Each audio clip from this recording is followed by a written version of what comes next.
G'day all, it's Colin from PCTLC and thanks for joining me. In this video we are going to have a look at installing Puppy Linux. Now I've already set up the internet and anything else that was needed. Wireless internet I think was the main thing. We can go through that again. It's the same procedure after an install as what it is on the live disk. So there's nothing different. So what we're going to do here is focus on the install itself. In here we have somewhere gparted, which is in system, gparted. And we're going to use the internal drive SDA, okay. Now this one here is mounted, so I'm going to have to unmount that one. So what I've done is I've created an 8 gig swap. I've got a data drive there, 8 gig swap, and this one here. Let's delete that and apply. Unallocated disk. So what we do there is we right click that and go new. It's ext4. I'm going to leave everything as default because it's already been created. So let's add that and apply that. Now what we're going to do is right click this one here and choose manage flags and set that one for boot, which is what we're going to use for booting Puppy Linux. So close that. That's boot on SDA2. So we can now close gparted and now we can start the installer. Now just bearing in mind everything is a single click on Puppy Linux. So universal installer we shall choose. Internal IDE SATA SCSI hard drive. That's just a normal hard drive connected. And that's the hard drive we chose, so we'll select that one. Now we're going to install Puppy Linux on SDA2 because that's the boot drive. That's our swap and that's our data drive. So SDA2 is here. So we'll select that. You have chosen to install Puppy to partition dev SDA2, which has the ext file system and the size is 60 gig. Press OK to install. Okay. We'll click on a frugal install. Now I did do a full install and I did the separate partitions, and when I did the full install it just used up the whole disk. So just be aware that that's what can happen, and it'll give you all sorts of warnings. So this is a test laptop for me, so it was not a problem. So what we're going to do is go for the frugal install. You're installing Puppy to a partition with a Linux file system ext4. A single file has convenience for backup and there can be multiple session files, both for this installation of Puppy and for other installations of Puppy. Saving the session to the entire partition has the advantage of all the space available in that partition. However, this is a warning for the next dialog in this Puppy install. The next dialog will ask if you want to install Puppy into a subdirectory. If you intend to or might want to, save the session to entire partition. Do not install to a subdirectory. Leave the folder field empty. Okay. So I'm going to install to a folder, I think is the best option. This will be as this will be a frugal install, you can choose to place the Puppy files in a folder. This is very convenient if you want to have more than one installation of Puppy.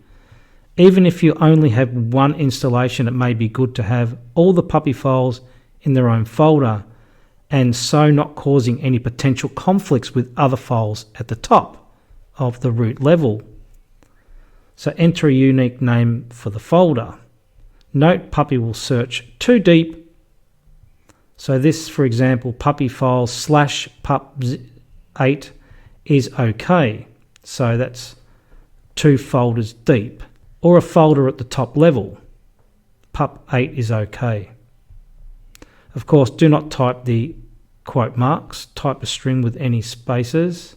Do not type the quote or type a string without any spaces, or leave blank if you want to install Puppy at the root. The folders will be created if they don't exist. Alright, so What I'm going to do here, let's call this Coles Pup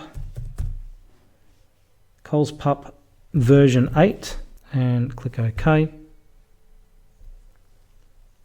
Yes, we will install grub for DOS. Yes. To the SDA. Yep. Okay. So it's best to, they say, regardless if Windows is installed or not, recommend to keep this entry here.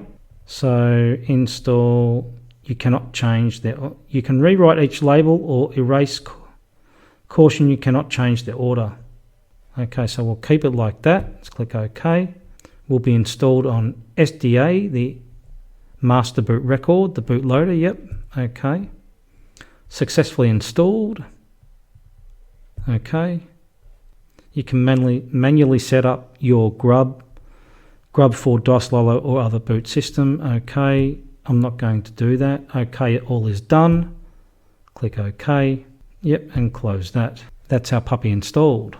So this install that I have just completed is a new install done after another previous install that had very bad audio. So you'll probably find that the date of this one is ahead of the date of the next part of the video that you will see. So I thought I'd redo it, and I've sort of done it a bit differently. I've changed the folder name. I didn't do that last time. So we'll see how that goes. So I'll see you in the freshly installed desktop. So here we are in the fresh desktop of Puppy Linux. Just been trying to get some sound up and running. It's been a little bit challenging, especially in the live disk, now in the fresh install. So let's have a look at English Australia there for the country and time zone. Just scroll down quickly on that one. If you move your mouse out of there, it jumps back to the top. So if you're wondering why it's doing that, Australia Perth, and click OK on that. So that's what you would do on the live disk. And also, if you wait after you do that, you don't have to do anything. It'll just pop up on its own automatically. And there you go. So restart X. I'm not going to do that while I'm recording. A bit of a bark there from Puppy itself. And now we're internet connection. Clicked on this for internet connection, and then click on wired or wireless. And click on simple network setup. WLAN for me, it's wireless. Put in my password and connect. Just wait for that to let you know that it's been finalized. It does take a little bit of time, and by default you've got to check on Start Firewall and SNS as default network setup tool. So click OK on that and the firewall will start up. I'm going to allow these things just in case I need them. I don't use SSH much, but that should do that, and click apply, and you'll see here that the firewall is now green. Everything's all good, and just wait for that to pop up and set that as default because that works all right. Click OK, and we can exit that. The rest of this video is done previous to all this, but the reason why I did this again is so I can show you what happens on the first shutdown of Puppy. Now, I completely messed this up the first time, so I'm going to take you through it and show you what happens here when you do a shutdown. So exit and shutdown. This is your first shutdown save session. Do you want to save? It's recommended that you do save the session, so all your personal settings and files will be automatically loaded at next boot. So we're going to click on save. So the first time I selected Fin, and I didn't even get Start X coming up, so I had to reinstall. So it does say Fin is currently experimental, so it might not be suitable for some hardware devices. So I'm just going to go with the administrator one here, and I've already done this and the administrator one works fine, so it's recommended to it's recommended to save to SDA2. So I'm going to click OK on that one. I don't want any encryption. You can encrypt it. I just want normal. So it's recommending that you save the folder. So save in a folder. I'm going to say OK, save in a folder. The Bionicpup 64 save. So what I did, I can't remember what I did before. I think I called it Bionicpup, and then Bionicpup save - colon or something like that. So I copied that, and then when it does that, it copies that again. So what I should have done is just typed my name or something like that. So if you enter John here, the file will become Bionicpup save - John. So by default up the top here, that's what the file is going to be called. So whatever you type here will be on the end of that file. Let's go Coles. That'll do. Coles. Type any alphanumeric characters you wish, then click OK button. So you can save several folders. So what I'm going to do is just call this 001, just in case I do more than 100 saves. I doubt it very much, but let's try that anyway. So click OK. Now I'm not sure whether this is where it shuts down, so I might have to stop recording here. If not, I will restart the recording. So I've restarted the recording. The final sanity check is what is the last thing I think that happens here. Is it just lets you know what you're saving to. So Coles Pup, Bionicpup save Coles -001. If they look right, then click yes, save, which is what I've done before. So I think I'll stop the recording here, and I'll see you in the desktop after that. So here we are back in Puppy Linux, and just to let you know that after saving that, after the sanity check, it shut down, and it's restarted without any problems whatsoever. So the next part of the video will be video recorded prior to this date, just showing you around the Puppy Linux desktop environment. So that's it for this one. So I'll continue the video with what I've recorded already. So here we are in the freshly installed desktop of Puppy Linux, Bionicpup 8. So let's have a look around here. There is the first thing I suppose we need to do is Puppy Package Manager and have a look at what's in there. So from the Ubuntu Bionic universe. So if we, I'm not sure what we're looking at here. What do I normally install? Kdenlive, I probably wouldn't run on here anyway. It's a low spec laptop. Let's just do a search for it anyway. So Kdenlive's there, 17.12. I'm not quite sure how we install things from a console or a terminal or whatever it's got in here, console. So I'm not sure how that we go about that on here. Can only rely on the packages. I'm not sure if you can install .deb. So if we browse the web and have a look, Zoom, something that I use to chat on BigDaddyLinux Live. So what I've done here is I've gone to the Zoom website and to the download, and I've chosen other Linux OS and 64-bit, of course, and download. So I've downloaded that to, in my downloads area, extracted that file there into here. There's Zoom, and you have Zoom launcher over here. So if we click on that, well, actually Zoom is already running. So if we click on the Zoom launcher, and Zoom is up and running. So what it's the same as doing Telegram. That's the same thing. So all you need to do is make an entry in the menu for that, or you can just double click that Zoom launcher there. So that's how we get that going on Puppy Linux. So it'd be interesting to see what the Puppy Linux package manager how much they have to offer here. It's coming from Ubuntu Bionic Universe, so I'd have to have a fair few packages in there. So let's do my favorite one, Cherry Tree. So that's there.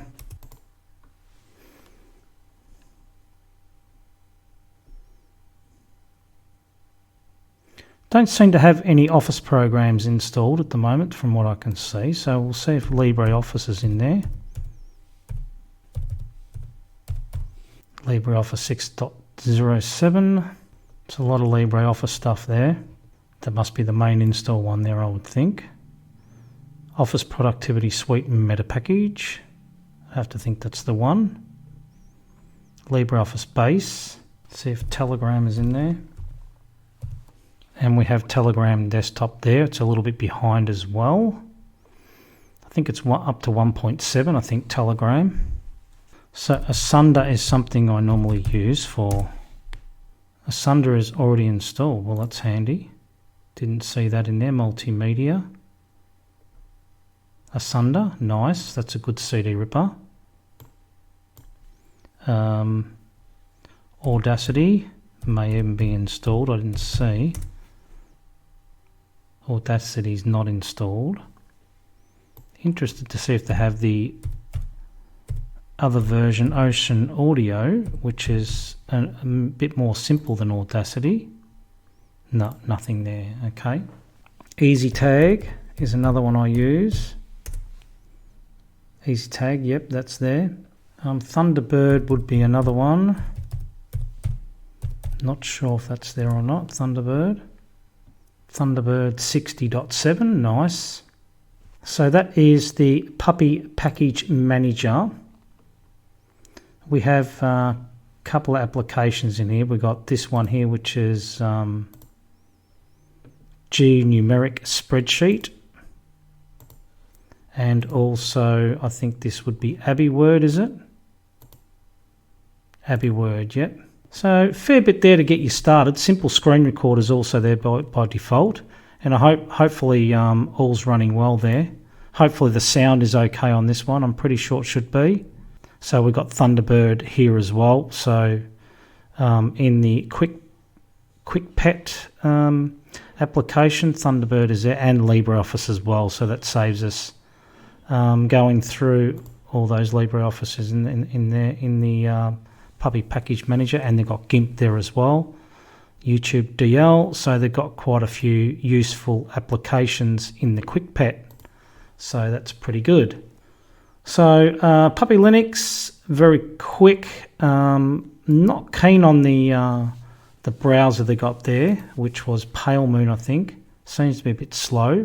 Not sure if that's the browser or not, but putting it against Xubuntu and MX Linux, those two ran pretty quick on here. So I am sort of judging it against the speed of those. And Puppy Linux is pretty quick when it opens things. No doubt about that. Just on the internet, it's a bit slow. MX and Ubuntu wasn't too bad. MX is probably the fastest out of them all. So just slotting in another video here for Puppy Linux. So this one will have a third date on it. I was just watching my video back and I realised we didn't really go through the menu or the file browser much. So just wanted to have a look at that, because I did mention that there was no Office in here, but we did look at these two here, which was G-Numeric and AbiWord. So I don't recall seeing an Office category. That's probably what I was talking about. So there's no Office category here. So if we, normal menu, bottom left-hand corner, you can also right-click on the desktop and get a menu as well. So you've got desktop here. So there's a lot of stuff in here. It's got Redshift. I didn't realise that either, actually. I haven't been through the menu myself really that much. So there's a few things here under the desktop category. Then we've got the system, boot manager. So I'll just let you guys have a look through. We'll have a look through together. Of course, I used gparted earlier in the video. And then we got setup. So you got the quick pet, which is what I looked at. So that's a nice little application manager for installing, probably for installing most common applications is probably best thing to say. Puppy updates, and I didn't see that one either. And Cups printer. So a lot of stuff there. Utilities. I don't really know what half of this stuff does. So it's got a lot of things in here. Rox file manager. So that's just, we're up to file system. Let's have a quick look at that. Now you can choose to double click that. Double click again, drops back down. And it's a very minimalistic file browser. I don't know if you can change the view on that. Let's have a look. Show hide hidden files, so that you've got that eye staring at you. What's this do? Change icon size. Okay, alright, so we can do that. Automatic size mode. So we can change the icon size. Oops. Alright, so that's probably a little bit extreme. So this thing seems to change with the file, with the size of the icon, so you can change it manually. Now, one thing I don't know what to do is if I want to go to my network, my home network, I'm not really sure how I go about that on here. There's no network. So I really don't know how you would go about that. There's got to be a way. Somebody probably knows. So let's go back to File System, connect your Android phone, find and run, pfind file finder, multi-rename, part view, free space in drives, graphic, gpic, empty paint, Inkscape, light, view noir, pup camera, digital camera access, Peasy glue image joiner, take a shot, it'll have to be a screenshot I would say, Zane image scanner. So documents, get LibreOffice, download and install LibreOffice, so there you go. Notecase Notes Manager, QNote Tray App, AbiWord, so there it is under Documents, okay. Genie Text Editor, LeafPad Text Editor. So it seems to have a couple of, it's got a couple of text editors there. Business, G-Numeric, so it's under Business. G-Calculator, Measures, Units, Converter. Personal, Figaro's Password Manager, okay. Don't use those, but probably come in handy for those that do. Osmo Personal Organizer. Bcrypt File Encryption, Clock Time Tools, Event Timer System, Network, Firewall Status, Janky Bluetooth, Peasy Port, Samba Simple Management. That may be something I can connect the network with, I'm not sure.